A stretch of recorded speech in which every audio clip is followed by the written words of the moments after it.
क्या कहेगा कभी मिलने भी अगर आएगा वो, अब वफादारी की कस्में तो नहीं खाएगा वो। हम समझते थे कि हम उसको भुला सकते हैं, वो समझता था हमें भूल नहीं पाएगा वो।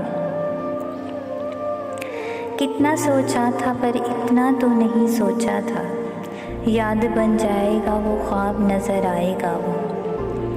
सबके होते हुए एक रोज़ वो तन्हा होगा, सबके होते हुए एक रोज़ वो तन्हा होगा, फिर वो ढूंढेगा हमें और ढूंढ नहीं पाएगा वो। इत्तफ़ाकन जो कभी सामने आएगा वो, इत्तफ़ाकन जो कभी सामने आएगा वो, अब तन्हा तो नहीं होगा जो ठहर जाएगा वो।